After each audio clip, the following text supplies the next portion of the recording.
How many times have you said yes to something you actually wanted to say no to because you genuinely couldn't afford the alternative?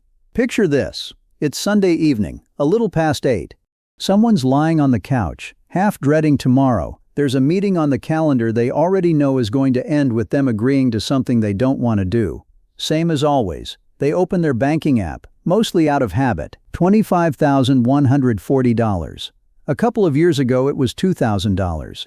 And here's the strange part. The meeting tomorrow is still the same meeting. The boss is still the same boss. But something about how they're planning to walk into that room tomorrow has quietly changed, and it has almost nothing to do with the number itself. There's a term for exactly what shifts somewhere around this amount. It's not really about money at all. It's about leverage. And once you see it, you'll probably recognize every version of yourself that didn't have it yet. My name is Nick, and I spend a probably unhealthy amount of time thinking about money. Not in a, here's how to build a 7-figure portfolio kind of way.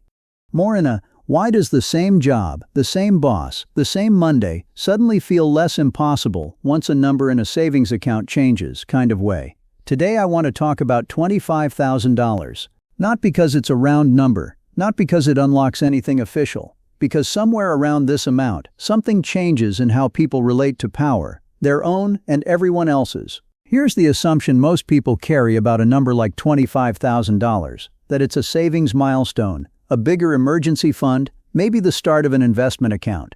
Useful, sure, but not exactly life-changing, and on paper that's fair. $25,000 doesn't replace a salary. It doesn't buy freedom in any dramatic sense. Compared to the bigger numbers this channel eventually gets to, it can look almost administrative, a box to check on the way to something that actually matters. Does that sound like a milestone worth rushing past? It shouldn't, because that framing misses the one thing $25,000 quietly does that has nothing to do with your bank balance and everything to do with what you're willing to say out loud. Here's what actually happens around $25,000, and it isn't about spending, it's about leverage. Negotiation researchers have a term for something every good negotiator understands instinctively. It's called your BATNA, your best alternative if the current deal falls apart. The stronger your alternative, the more power you actually have at the table, regardless of what you say out loud. Most people assume negotiating power comes from confidence or from being good with words. It doesn't. It comes from what happens to you if you walk away. Cash in the bank isn't your BATNA by itself. What it does is make your alternative usable. It gives you enough runway that no deal stops automatically meaning financial emergency. Below a meaningful cash buffer, walking away from a bad job, a bad boss, a bad deal isn't really an option, not practically. So people don't walk away, they comply. They say yes to the unpaid extra hours, the unreasonable request, the promotion that never comes with the raise attached, because the alternative, no paycheck next month, is worse than almost anything they're currently tolerating. At around $25,000, depending on what your life actually costs, many people suddenly have several months of real runway behind them. Here's the concrete version of that number. If a household's real monthly expenses run somewhere between $3,000 and $5,000, which covers a lot of ordinary lives, $25,000 works out to roughly 5 to 8 months of genuine runway. And that's the part worth separating from the headline number. $25,000 isn't magic. The real milestone is how many months of life your savings can actually cover. Someone spending $3,000 a month reaches meaningful runway sooner than someone spending $5,000. What changes the leverage isn't the round number. It's the point where a temporary loss of income stops becoming an immediate financial emergency. That's not quit tomorrow and figure it out money. It's actually interview properly instead of taking the first offer out of panic money. It's negotiate the severance instead of just accepting whatever's offered money. The number itself doesn't have to be dramatic to change the math. It just has to be large enough that the alternative to staying stops being unemployment and starts being a choice. Would you push back on an unreasonable request differently if you genuinely knew you could survive several months without saying yes to it? Most people would. And the honest, slightly uncomfortable truth is, a lot of them still don't, even once they technically could. We'll get to why in a minute.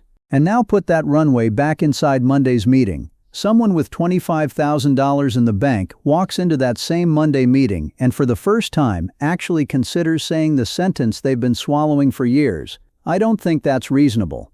Not because they suddenly became braver. Because for the first time, the sentence doesn't come with the same price tag attached. So if the math flips at $25,000, why do so many people cross that number and keep behaving exactly the same way they did before it? Psychologists first documented a related pattern decades ago, studying what happens when a subject, animal or human, repeatedly experiences a situation they can't control. Even when the situation later changes and a genuine exit becomes available, many don't take it. Not because they're incapable, because the belief that nothing they do matters got learned so thoroughly that noticing the new exit takes real, deliberate effort. That's the trap. The $25,000 didn't just build a cushion, it quietly rewrote the actual math of every uncomfortable yes. But the part of someone's brain that decides whether to speak up in that Monday meeting is still running on old information, years of evidence that said compliance was the only safe option. And here's the visceral part. People who've spent a decade saying yes to keep a paycheck often describe themselves as easy to work with, or not someone who makes a fuss, as if it's a personality trait, a virtue even. It usually isn't.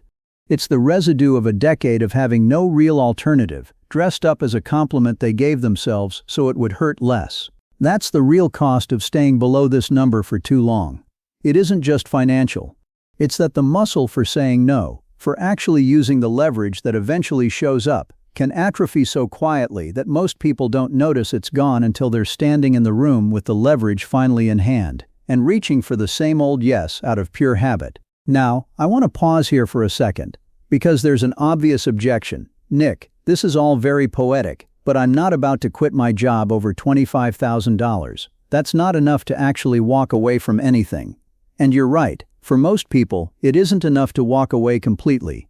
But that's not actually what this number is for. Using it as a resignation fund is the wrong way to think about it entirely. There's a much more useful way to think about what $25,000 is actually buying you, and it has nothing to do with quitting anything. Here's the more useful way to think about it. $25,000 isn't resignation money, it's negotiation money, and those are two completely different tools, even though they come from the same account. Morgan Housel makes a point in The Psychology of Money that fits this exactly, that the highest form of wealth isn't a number at all, it's control. The ability to wake up and decide how you spend your day, without someone else's leverage over your paycheck deciding it for you. $25,000 doesn't buy that control outright, but it buys a meaningful slice of it, enough that, for the first time, a boss's unreasonable request has to compete with an actual alternative, instead of running unopposed. Think about the version of this that plays out in an actual salary negotiation. Someone without a real buffer tends to accept the first number offered, because a lower salary today feels safer than the risk of losing the offer entirely by pushing back. Someone with $25,000 sitting quietly behind them can say, calmly, I was hoping for something closer to X, and mean it, because if the answer is no, nothing catastrophic follows. The words are similar either way. The leverage behind them is completely different. Practically, this means the buffer doesn't have to be spent to be valuable. Most of its value comes from simply existing, and from the person who has it actually knowing it's there. That's the part people miss. A $25,000 cushion sitting quietly in an account is doing its most important work the moment someone remembers it exists in the middle of a hard conversation, not the moment they actually withdraw from it. Remember that muscle from a few minutes ago, the one for saying no, the one that can quietly atrophy after years of having no real alternative? Here's how it actually gets used again. It doesn't happen automatically just because the number in the account changed. It happens the first time someone deliberately uses the leverage that's already there, pushing back once, gently, on something they would have silently agreed to a year earlier. Asking for the raise instead of hoping it arrives on its own. Saying let me think about it, instead of an automatic yes. The first time is the hardest, because the old reflex is still stronger than the new math.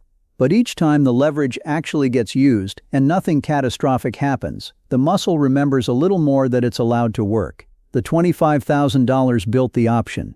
Using it even once is what actually rebuilds the person who gets to hold it. So, back to that Sunday evening. The couch, the dread about tomorrow's meeting, $25,140 on the screen, up from $2,000 a couple of years earlier. Monday still came, the meeting still happened, the boss still made the same kind of unreasonable request they always did. But this time, before the automatic yes arrived, there was a half second of something new, a pause. Not defiance, nothing dramatic, just a genuine private awareness that agreeing wasn't actually the only option anymore. Whether they used that pause to say something different or not, the pause itself was new. And the pause is where the leverage actually lives, not in the bank balance, in the half second before the reflex takes over. It didn't erase the boss. It didn't fix the job. It just quietly changed what the worst-case scenario actually looked like. And that, it turns out, is most of what leverage ever was. This is the milestone that doesn't show up in any spreadsheet. Nobody screenshots the moment they almost said no. So, I want to ask you something, and I read every one of these. Is there something you've been saying yes to, at work, in a relationship, anywhere, that you'd genuinely reconsider if the money math changed? Drop it in the comments, not the specifics if you'd rather not. Just, yes, there is one. And if this landed, subscribe, because we're building a full ladder on this channel. $5,000, $15,000, this one, then $50,000. Each number quietly doing something different to how life actually feels, not just what it can buy. I'll see you at the next one.